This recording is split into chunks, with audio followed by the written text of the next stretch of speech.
Bidadi township ಯೋಜನೆ ವಿರೋಧಿಸಿ JDS ನೇತೃತ್ವದಲ್ಲಿ ನಡೆದಂತಹ ಪಾದಯಾತ್ರೆಗೆ ಬಿಜೆಪಿ ನೈತಿಕ ಬೆಂಬಲ ಮಾತ್ರ ನೀಡಿದೆ ಎನ್ನುವಂತಹ ಬಿಜೆಪಿ ರಾಜ್ಯಾಧ್ಯಕ್ಷ ಬಿ.ವೈ. ವಿಜಯೇಂದ್ರ ಅವರ ಹೇಳಿಕೆ ಈಗ ರಾಜಕೀಯ ವಲಯದಲ್ಲಿ ಹಲವು ಪ್ರಶ್ನೆಗಳನ್ನು ಹುಟ್ಟುಹಾಕಿದೆ. ವಿಷಯ ಕೇವಲ ಬಿಡದಿ ಟೌನ್ಶಿಪ್ಗೆ ಸೀಮಿತ ಆಗಿಲ್ಲ. ಇದರ ಹಿಂದೆ ಬಿಜೆಪಿ ಜೆಡಿಎಸ್ ಮೈತ್ರಿಯೊಳಗಿನ ರಾಜಕೀಯ ಸಮೀಕರಣಗಳು, ಪರಸ್ಪರ ನಿರೀಕ್ಷೆಗಳು ಮತ್ತು ಹಳೆಯ ಅಸಮಾಧಾನಗಳ ನೆರಳು ಕಾಣಿಸ್ತಾ ಇದೆ. ಮಾತನಾಡ್ತಾ ಹೋಗೋಣ. ನಮಸ್ಕಾರ, ಸುಮನ್ ಟಿವಿ ಕನ್ನಡಕ್ಕೆ ಸ್ವಾಗತ.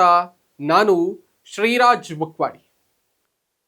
ವಿಜಯೇಂದ್ರ ಅವರು ಮಧು ಬಂಗಾರಪ್ಪ ಅವರೊಂದಿಗೆ ಗುಸುಗುಸು ಮಾತನಾಡ್ತಾ ಇರುವ ಸಂದರ್ಭದಲ್ಲಿ ಹೇಳಿದ ಹಾಗೆ ಪಾದಯಾತ್ರೆಯಲ್ಲಿ ಭಾಗಿಯಾದವರಲ್ಲಿ ಪರಿಹಾರ ತೆಗೆದುಕೊಂಡವರೂ ಕೂಡ ಇದ್ದಾರೆ ಅಂತಂದ್ರೆ ಈ ಹೋರಾಟದ ರಾಜಕೀಯ ಅರ್ಥ ಏನು ಅನ್ನುವಂತಹ ಪ್ರಶ್ನೆ ಇಲ್ಲಿ ಸಹಜವಾಗಿ ಉದ್ಭವ ಆಗೋದಿಲ್ವಾ?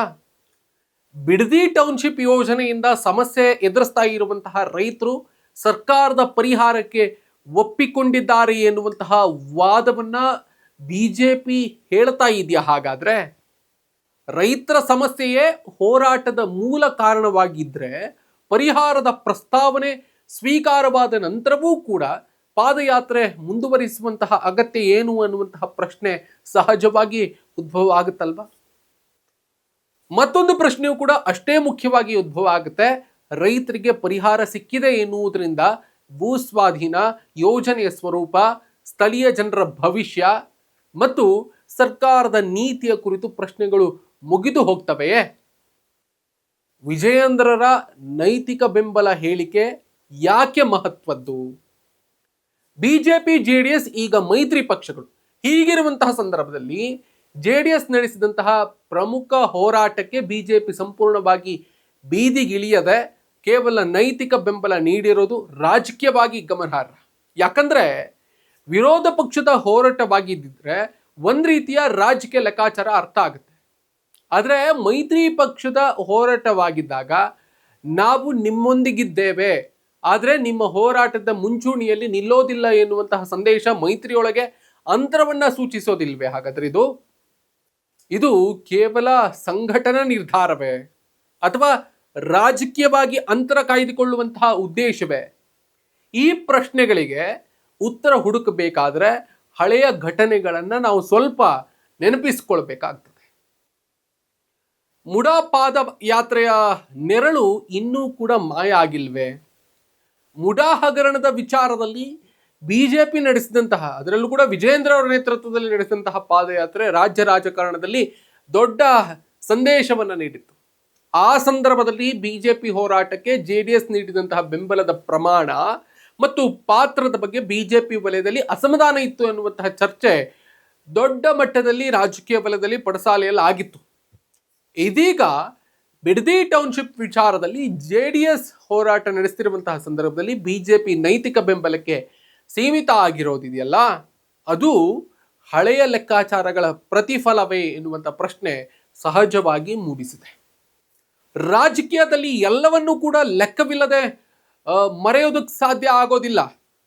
ಒಂದು ಹೋರಾಟದಲ್ಲಿ ಯಾರು ಎಷ್ಟು ಹೆಜ್ಜೆ ನಡೆದ್ರು, ಒಂದು ಪಾದಯಾತ್ರೆಯಲ್ಲಿ ಯಾರು ಹೆಚ್ಚು ನಡೆದ್ರು, ಯಾರು ವೇದಿಕೆನ ಹಂಚಿಕೊಂಡ್ರು, ಯಾರು ಮೌನವಾಗಿದ್ರು, ಎಲ್ಲವೂ ಕೂಡ ಮುಖ್ಯ ಆಗುತ್ತೆ. ಮುಂದಿನ ಹೋರಾಟದ ಸಂದರ್ಭದಲ್ಲಿ ರಾಜ್ಯಕ್ಕೆ ನೆನಪಾಗಿ ಮರಳುತ್ತದೆ ಅದು. ಹೀಗಾಗಿ ಕುಮಾರಸ್ವಾಮಿ ಅವರ ಅಸಮಾಧಾನ, ಬಿಜೆಪಿಯ ನೈತಿಕ ಬೆಂಬಲ ಕೇವಲ ಬಿಡದಿ ವಿಚಾರಕ್ಕೆ ಸಂಬಂಧಿಸಿದ್ದೇ ಅಥವಾ ನಾವು ನಿಮ್ಮ ಹೋರಾಟಕ್ಕೆ ನೀಡಿದ ಬೆಂಬಲಕ್ಕೆ ಪ್ರತಿಯಾಗಿ ನೀವು ನಮ್ಮ ಹೋರಾಟದಲ್ಲಿ ಎಷ್ಟು ನಿಂತಿದ್ದೀರಿ ಎಂಬ ದೊಡ್ಡ ಪ್ರಶ್ನೆಗಳೂ ಕೂಡ ಅದರ ಹಿಂದೆ ಇದೆಯೇ ಅನ್ನುವಂಥ ಚರ್ಚೆ ಈಗ ಶುರುವಾಗಿದೆ. ಇನ್ನು ಮೈತ್ರಿ ಅಂತಂದ್ರೆ ಚುನಾವಣಾ ಒಪ್ಪಂದ ಮಾತ್ರವೇ? ಬಿಜೆಪಿ ಜೆಡಿಎಸ್ ಮೈತ್ರಿ ಚುನಾವಣಾ ಲೆಕ್ಕಾಚಾರದಲ್ಲಿ ಮಹತ್ವದ್ದಾಗಿದೆ. ಆದರೆ ಚುನಾವಣಾ ಮೈತ್ರಿ ಮತ್ತು ತಳಮಟ್ಟದ ರಾಜಕೀಯ ಮೈತ್ರಿ ಎರಡೂ ಒಂದೇ ಅಲ್ಲ. ಚುನಾವಣೆಯ ಸಂದರ್ಭದಲ್ಲಿ ಕ್ಷೇತ್ರಗಳ ಹಂಚಿಕೆ ಮಾಡಿಕೊಳ್ಳುವುದು ಸುಲಭ ಒಂದು ಹಂತಕ್ಕೆ ಗಮನಿಸಿದ್ರೆ. ಆದರೆ ಸ್ಥಳೀಯ ಮಟ್ಟದ ಹೋರಾಟಗಳಲ್ಲಿ, ಸ್ಥಳೀಯ ಮಟ್ಟದ ಈ ಥರದ ಸಂದರ್ಭಗಳಲ್ಲಿ, ಪಾದಯಾತ್ರೆಗಳಲ್ಲೋ ಅಥವಾ ಇನ್ನೇನೋ ಪ್ರತಿಭಟನೆಗಳಲ್ಲೋ ಅಥವಾ ರೈತರ ಸಮಸ್ಯೆಗಳಲ್ಲೋ, ಸರ್ಕಾರದ ನೀತಿಗಳ ವಿರುದ್ಧ ಪ್ರತಿಭಟನೆಗಳಲ್ಲಿ ಎರಡೂ ಪಕ್ಷಗಳು ಒಂದೇ ಧ್ವನಿಯಲ್ಲಿ ಮಾತನಾಡೋದು ಇದು ಬಹಳ ಕಷ್ಟ ಅಂತ ಕಾಣಿಸುತ್ತೆ. ಇದೇ ಈಗ ಬಿಡದಿ ಪ್ರಕರಣದಲ್ಲಿ ಗೋಚರಿಸುತ್ತಿರುವಂತಹ ಪ್ರಮುಖ ರಾಜಕೀಯ ವೈರುಧ್ಯ. ಒಂದೆಡೆ ಬಿಜೆಪಿ ಜೆಡಿಎಸ್ ಮೈತ್ರಿ ಗಟ್ಟಿಯಾಗಿದೆ ಅನ್ನುವಂತಹ ಸಂದೇಶ, ಇನ್ನೊಂದೆಡೆ ಜೆಡಿಎಸ್ನ ಪ್ರಮುಖ ಹೋರಾಟಗಳಲ್ಲಿ, ಪಾದಯಾತ್ರೆಗಳಲ್ಲಿ ಬಿಜೆಪಿ ತನ್ನ ಪಾತ್ರವನ್ನ ನೈತಿಕ ಬೆಂಬಲಕ್ಕೆ ಸೀಮಿತಗೊಳಿಸಿರೋದು. ಇದು ಮೈತ್ರಿಯೊಳಗಿನ ಅಧಿಕಾರ ಸಮತೋಲನದ ಪ್ರಶ್ನೆಯನ್ನು ಕೂಡ ಎತ್ತುತ್ತಾ ಇದೆ. ಇನ್ನು ಕುಮಾರಸ್ವಾಮಿ ಅವರಿಗೆ ಯಾಕೆ ಅಸಮಾಧಾನ?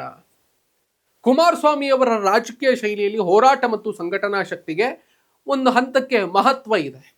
ಹೀಗಾಗಿ ತಮ್ಮ ಪಕ್ಷ ಮುನ್ನಡೆಸ್ತಾ ಇರುವಂತಹ ಹೋರಾಟದಲ್ಲಿ, ಅದರಲ್ಲೂ ಕೂಡ ತಮ್ಮ ಮಗ ನಡೆಸ್ತಾ ಇರುವಂತಹ ಪಾದಯಾತ್ರೆಯಲ್ಲಿ ಮೈತ್ರಿ ಪಕ್ಷದ ನಾಯಕರು ನೇರವಾಗಿ ಪಾಲ್ಗೊಳ್ಳಬೇಕು ಎನ್ನುವಂತಹ ನಿರೀಕ್ಷೆ ಅವರಿಗೆ ಬರೋದು ಸಹಜ. ಆದರೆ ಬಿಜೆಪಿಯ ಲೆಕ್ಕಾಚಾರ ಬೇರೆ ಆಗಿರಬಹುದು. ಬಿಡದಿ ಟೌನ್ಶಿಪ್ ವಿಚಾರದಲ್ಲಿ ಬಿಜೆಪಿ ಸಂಪೂರ್ಣವಾಗಿ ಜೆಡಿಎಸ್ನ ರಾಜಕೀಯ ಅಜೆಂಡವನ್ನ ತನ್ನದಾಗಿಸಿಕೊಳ್ಳುವುದಕ್ಕೆ ಇಷ್ಟಪಡದಿರಬಹುದು.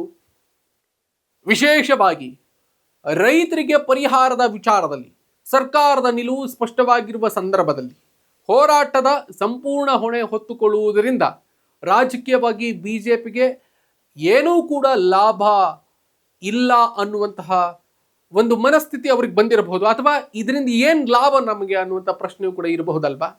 ಹೀಗಾಗಿ ಜೆಡಿಎಸ್ಗೆ ಹೋರಾಟದ ರಾಜಕೀಯ ಲಾಭ ಸಿಗಬಾರದು, ಆದರೆ ಮೈತ್ರಿಯೂ ಮುರಿಬಾರದು ಎನ್ನುವಂತಹ ಮಧ್ಯಮ ದಾರಿಯ ಬಿಜೆಪಿಯ ನಿಲುವಾಗಿರಬಹುದೇ?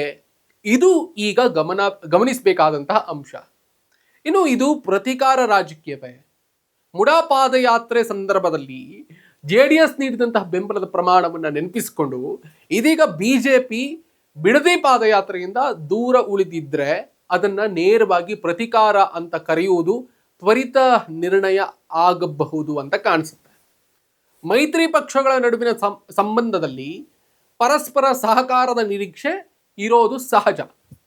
ಆ ನಿರೀಕ್ಷೆ ಒಂದ್ ಕಡೆ ಪೂರೈಸದಿದ್ರೆ ಮತ್ತೊಂದು ಕಡೆ ಅದರ ಪರಿಣಾಮ ಕಾಣಿಸಿಕೊಳ್ಳುವುದು ಸಹಜ. ಆದ್ರಿಂದ ಬಿಡದಿ ಪಾದಯಾತ್ರೆ ಒಂದು ಸ್ಥಳೀಯ ಹೋರಾಟವಾಗಿದ್ರೂ ಕೂಡ, ಅಥವಾ ಒಂದು ಪ್ರಾದೇಶಿಕ ಹೋರಾಟ ಆಗಿದ್ರೂ ಕೂಡ, ಅದರ ರಾಜಕೀಯ ಪ್ರತಿಧ್ವನಿ ಬೆಂಗಳೂರು, ರಾಮನಗರದಿಂದ ದೆಹಲಿಯವರೆಗೂ ಕೂಡ ಕೇಳಿಸಿಕೊಳ್ಳುವ ಸಾಧ್ಯತೆ ಇದೆ. ಇನ್ನು ಇದರ ಸುತ್ತ ಮೂಡುವಂತಹ ಕೊನೆಯ ಪ್ರಶ್ನೆ ಏನು ಕೇಳಿದ್ರೆ, ಮೈತ್ರಿ ಎಷ್ಟು ಗಟ್ಟಿ? ಬಿಡದಿ ಟೌನ್ಶಿಪ್ ಪ್ರಕರಣ ನಿಜವಾದಂತಹ ಪರೀಕ್ಷೆ ರೈತರಿಗೆ ಪರಿಹಾರ ಸಿಕ್ಕಿದೆಯೇ ಎಂಬುದಷ್ಟೇ ಅಲ್ಲ, ಬಿಜೆಪಿ ಜೆಡಿಎಸ್ ಮೈತ್ರಿ ಕೇವಲ ಚುನಾವಣಾ ಲೆಕ್ಕಾಚಾರವೇ ಅಥವಾ ತಳಮಟ್ಟದ ರಾಜಕೀಯ ಹೋರಾಟದಲ್ಲೂ ಕೂಡ ಪರಸ್ಪರ ಬೆಂಬಲಿಸುವ ಸಂಬಂಧವೇ? ವಿಜಯೇಂದ್ರ ಅವರ ನೈತಿಕ ಬೆಂಬಲ ಹೇಳಿಕೆ ಮತ್ತು ಕುಮಾರಸ್ವಾಮಿ ಅವರ ಅಸಮಾಧಾನವನ್ನ ಈ ಹಿನ್ನೆಲೆಯಲ್ಲೇ ನೋಡಬೇಕಾಗಿದೆ. ನಾವು ಮುಡಾ ಪಾದಯಾತ್ರೆಯ ಹಳೆಯ ಲೆಕ್ಕ, ಬಿಡದಿ ಪಾದಯಾತ್ರೆಯ ಹೊಸ ಲೆಕ್ಕ, ಇವೆರಡರ ನಡುವೆ ರಾಜಕೀಯ ಸಮೀಕರಣವೊಂದು ನಿರ್ಮಾಣ ಆಗ್ತಾ ಇದೆಯೇ ಎನ್ನುವುದೇ ಈಗ ಕುತೂಹಲಕ್ಕೆ ಕಾರಣ ಆಗಿದೆ. ರೈತರ ಹೋರಾಟಕ್ಕೆ ರಾಜಕೀಯ ಪಕ್ಷಗಳು ಬೆಂಬಲ ನೀಡೋದು ಪ್ರಜಾಪ್ರಭುತ್ವದ ಸಹಜ ಪ್ರಕ್ರಿಯೆ. ಈ ಹಿಂದೆ ಕೂಡ ಅನೇಕ ಸಂದರ್ಭಗಳಲ್ಲಿ ಆಗಿದೆ. ಆದರೆ ರೈತರ ಹೆಸರಿನಲ್ಲಿ ನಡೆಯುವಂತಹ ಪ್ರತಿಯೊಂದು ಹೋರಾಟದ ಹಿಂದೆ ಪಕ್ಷಗಳ ರಾಜಕೀಯ ಲೆಕ್ಕಾಚಾರಗಳು ಕೂಡ ಇರ್ತವೆ.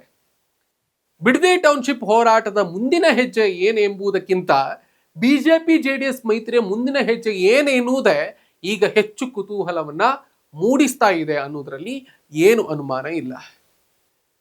ಈಗ ಮಾಧ್ಯಮದವರು ವಿಜಯೇಂದ್ರ ಅವರ ಎದುರಿಗೆ ಹೋಗಿ ಲೋಗೋ ಹಿಡಿದ್ರು, ಕುಮಾರಸ್ವಾಮಿ ಅವರ ಎದುರುಗಡೆ ಹೋಗಿ ಲೋಗೋ ಹಿಡಿದ್ರು, ನಿಖಿಲ್ ಕುಮಾರಸ್ವಾಮಿ ಅವರ ಎದುರುಗಡೆ ಹೋಗಿ ಲೋಗೋ ಹಿಡಿದ್ರು, ನಾವೆಲ್ಲರೂ ಕೂಡ ಚೆನ್ನಾಗಿದ್ದೀವಿ, ನಮ್ಮ ಮೈತ್ರಿ ರಾಜಕಾರಣ ಚೆನ್ನಾಗಿ ಮುಂದೆ ಸಾಗುತ್ತೆ ಅನ್ನೋದನ್ನೇ ಹೇಳ್ತಾರೆ ಹೊರತು ಈ ಒಳಗೆ ಹುಟ್ಟುಕೊಂಡಿರುವಂತಹ ಆಂತರಿಕ ಭಿನ್ನಮತದ ಬಗ್ಗೆ ಮಾತನಾಡೋದಿಲ್ಲ.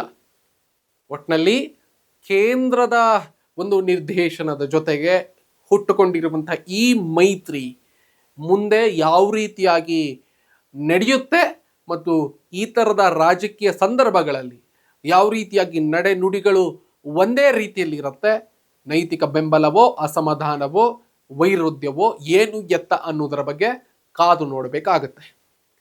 Thank you so much. ಈವರೆಗೆ ಈ ಒಂದು ಸ್ಪೆಷಲ್ ಎಕ್ಸ್ಪ್ಲೈನರನ್ನು ನೋಡಿರೋದಕ್ಕೆ ಮತ್ತು ಕೇಳಿರೋದಕ್ಕೆ. ನಿಮಗೆ ಈ ಬಗ್ಗೆ ಏನು ಅನಿಸುತ್ತೆ ಅದನ್ನು ಕಮೆಂಟ್ ಮಾಡಿ ತಿಳಿಸಿ. Thank you. ನಾನು ನಿಮ್ಮಲ್ಲಿ ಒಂದು ರಿಕ್ವೆಸ್ಟ್ ಮಾಡ್ಕೊಳ್ತೀನಿ, ನೀವಿನ್ನೂ ಕೂಡ ಸುಮನ್ ಟಿವಿ ಕನ್ನಡದ ಸಬ್ಸ್ಕ್ರೈಬರ್ ಅಲ್ಲದೇ ಇದ್ದರೆ ಈ ಕೂಡಲೇ ಸಬ್ಸ್ಕ್ರೈಬ್ ಆಗಿ, ಆ ಮುಖೇನವಾಗಿ ನಮ್ಮ ಎಲ್ಲ ಕಂಟೆಂಟ್ಗಳು ನಿಮ್ಮನ್ನು ಶೀಘ್ರದಲ್ಲೇ ತಲುಪುತ್ತೆ. Thank you.